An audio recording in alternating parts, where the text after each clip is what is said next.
So while the motor's out of the E30, I figured that this would be the easiest and best time to take out the steering rack and upgrade it to a Z3 steering rack.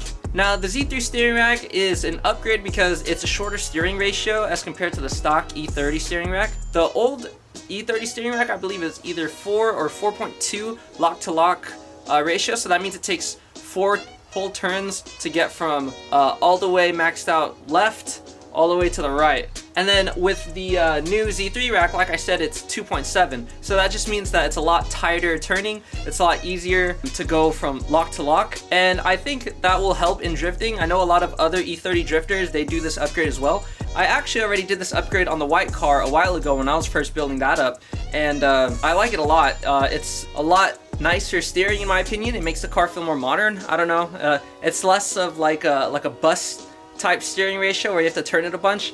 Now, a lot of people don't really know where to get Z3 steering racks. You can get them remanufactured for a good amount of money, or people always sell them used for around like $150 to $250. But I actually get mine from car-part.com. On that website, a lot of the local dismantlers post all the parts that they're selling off of cars that they're dismantling. And Z3 steering racks, they don't really know of the value of it. They just think it's just another steering rack. So you can get them for around like $100 or so. And I actually got mine for $90. But it isn't in perfect condition, which isn't that bad because I just ordered new parts to replace some of the messed up pieces. So as you can see, one of the boots is messed up, and that boot's still good, so I just hope it stays good for a while at least. And the tie rod ends, you can see that all the boots are ripped, so I just got new tie rod ends, and it's the same on the other side as well. The rack was actually really dirty, but I already cleaned that. I assume that you guys don't really want to see that. And if you're wondering what it takes to put this into an E30, it's actually really easy for the most part. Now, thanks to companies like Garagistic, they sell a steering rack conversion kit for this type of steering rack. Now, I'll go ahead and open this and show you what it includes. It's a little bit harder to put it into a non-airbag E30 as compared to an airbag E30, and the reason for that is because this steering linkage here that goes from the steering column all the way down to your steering rack. Now, the steering linkage is a little bit different from the early model non-airbag cars to the late model airbag cars. Now this one is just a little bit longer, I believe. So what happens is when you replace it with the Z3 rack, the steering coupler, or this whole section here, the steering linkage, it's a little bit too long and it buckles in a weird way and it just won't work. You can't turn the wheel all the way and it just won't fit onto the new Z3 rack. So you have to modify it. Now on an airbag car like this one, I actually didn't need to do any modifications like that. Another thing that you need to look out for is where it mounts to the subframe. The way it mounts to the subframe is it's a nut and a bolt that goes through 2 mounting tabs, and it goes through a chunk of the steering rack. Now the Z3 rack is a different size than the E30 rack on this section here, so when you sandwich it in between, there's like this much extra space that's left in between the 2 mounting brackets. So when you put the nut and bolt on, it'll go up and down, and you need it to stay still. So luckily, companies like Garagistic make something to fix that and the steering linkage on the non-airbag cars to make it an easier and straightforward installation. So this little bag here contains everything that you need to put this into a non-airbag car. And even if you have an airbag car, you still need these 2 little spacers to mount it to the subframe. Now I'm gonna go over this later once we get to that part, but I'm just gonna go ahead and refresh the steering rack right now, replace the boot, and replace the tie rod ends with the new ones. So I'm just gonna go ahead and do that right now. And I'm also gonna go and re-grease it as well.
comparison of the old versus the new. This one moves a lot, this one very stiff.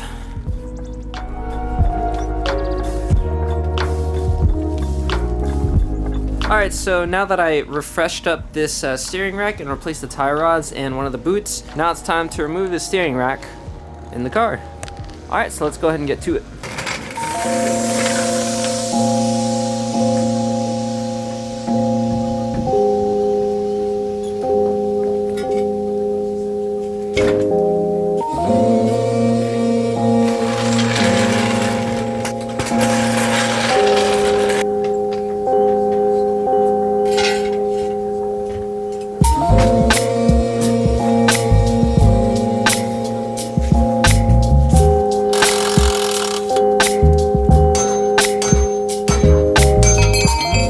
Alright, so now that the tie rods are disconnected, it is time to disconnect the actual steering rack from the subframe and from the steering knuckles, and I gotta remove these two power steering lines.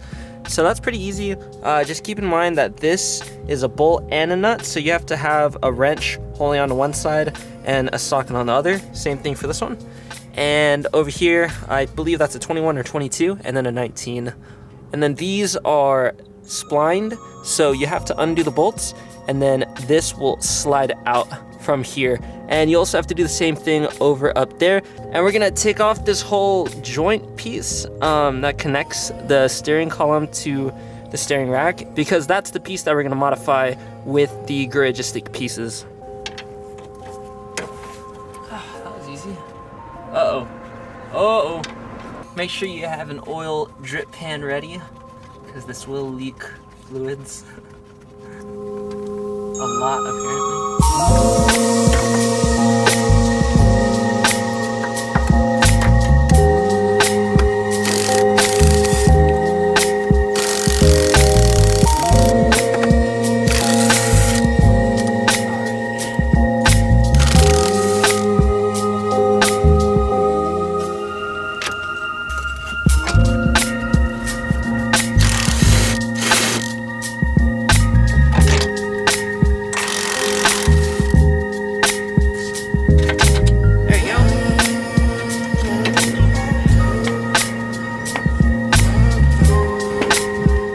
So here's a little comparison of the old versus the new.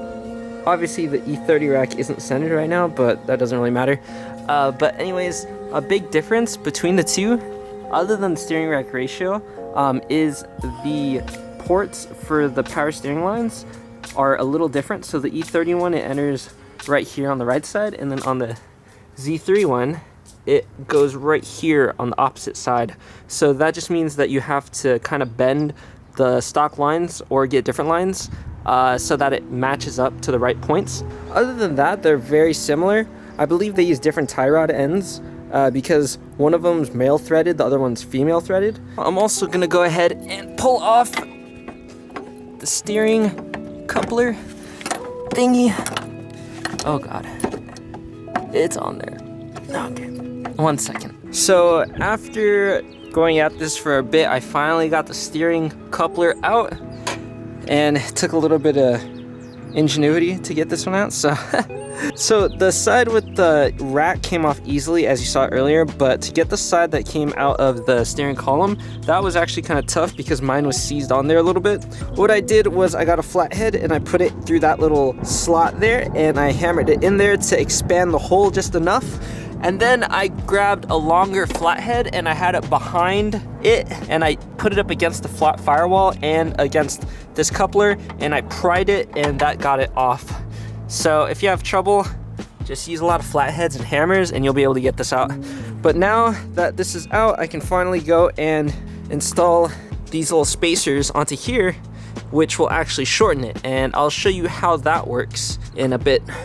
Now, as you can tell here, this is the Z3 rack, and this is a lot longer than what it is on the E30 rack. So that's one reason why you have to shorten this steering knuckle. And with the Garagistics kit, what it'll do is it'll bring this piece right here, which this connects to the rack, this connects to the column. It brings this piece up more, so this piece will go up just enough and it'll reduce the overall length.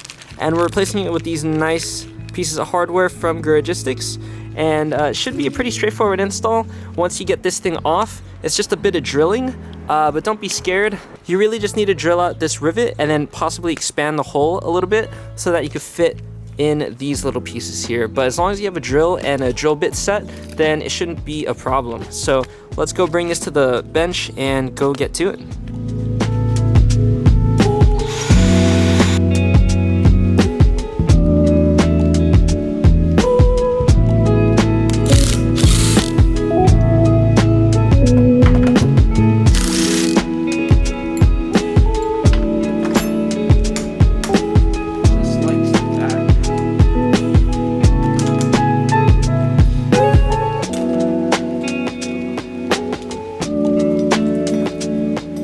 So now it looks like there's these little pins here that I gotta remove, and I'm probably gonna have to drill a hole through this and bore it out a little bit so it can fit the new hardware from Garagistics. So what I just found out was it's actually easier to just flip it upside down and put a bolt through and then hammer it through, and that should get the rest out. So just like, let me see if I can do it while holding the camera with my, alright, just like this. Alright, but you can see it right there, it's coming out. That's what I did for the other side, so I know for sure it works. And it left a nice clean hole. And I'm not sure if I'm gonna actually need to do some drilling, but we'll see. Let's go ahead and push this pin out. There you go. There it is. Alright, so here are the two pieces of the coupler disconnected. Now this upper piece, which actually goes to the steering rack, actually has a bigger hole right here than the other piece that I made it up to before. So the way it's supposed to sit is just like this, and then this little gap is supposed to get filled in by this little spacer in the kit. So this piece is supposed to go into here, and then once that's pushed in flush, then a bolt will go in through the top, and then a nut will go in on the other end. Now the only thing is that the tolerances are so tight, so I'm just gonna go ahead and drill out these holes just a little bit to fit this little spacer. I'm gonna go ahead and do that now, and after that it should be pretty straightforward. And now here's the piece with the spacers on. Now I just need to get the rest of this piece, link it up here, and then put the bolts that came with the kit through there, and we're done.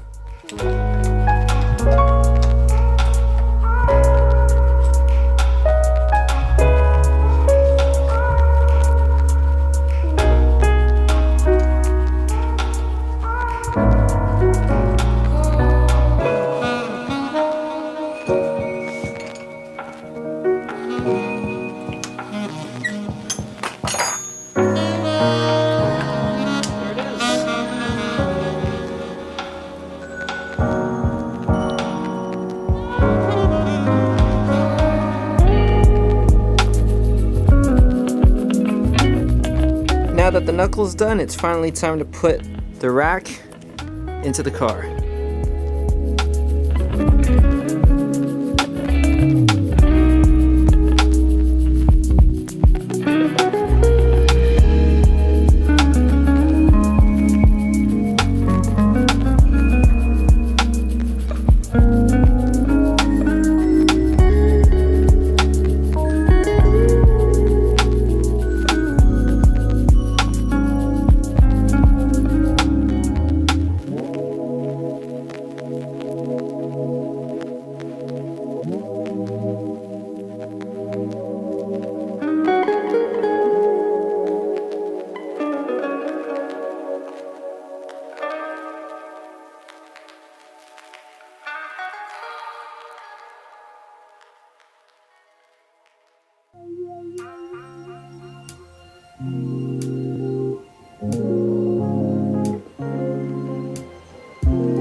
Alright, so the steering wheel is all the way to the left, and obviously it's not straight. So I gotta take off the steering wheel and realign it to the center. But it looks straight, and this is all the way locked to the left. So this will be a good display of how many turns it takes to get from lock to lock. So this is all the way left, and it's supposed to be 2.7 as compared to the 4.2 from the stock one. So let's see how many turns it takes to get to fully locked on the right. So you can see it doesn't want to go left anymore. So there's 1 full turn, 2 full turns,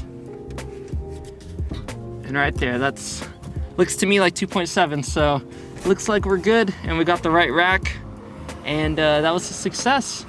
So now I'm just gonna go actually switch up the steering wheel setup because I actually have a real Nardi that will replace this fake Nardi that I installed before. So that'll be really nice to have, and I'll make sure that the steering is set completely straight, and it should be good. All right, so that's it for the Z3 rack install. I hope you guys found it informative, and for those of you who are actually thinking about putting a Z3 rack into your E30, I hope this is actually useful for you.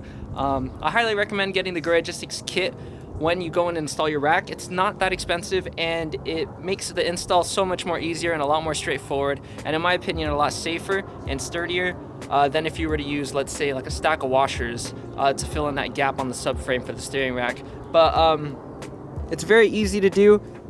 Even with the motor in the car, it's 100% doable. That's actually how I did it in the white car, and having been driving the white car for a while, I can say that it's a very worthy upgrade. I think it makes the car feel a lot more better, and it makes the steering ratio and makes it turn lock to lock a lot easier, a lot quicker, easier U-turns, and some people say that it helps them on the track, and I haven't taken the car to the track enough to test it, but I'm excited to do so, and from the people who have, I've heard great things about this steering rack, so highly recommend this upgrade. It's not too expensive. I got the rack for actually $90 from a dismantler's local to me, and if you go to look online, I'm sure you can find it for pretty cheap. And then the steering rack swap parts isn't too expensive either, so I highly recommend getting that. But overall, I'm excited to give this a test on this car and see how it does when I go drifting. So thank you guys so much for watching. Please like and comment if you have any other questions or anything else. Thank you guys so much, and bye-bye.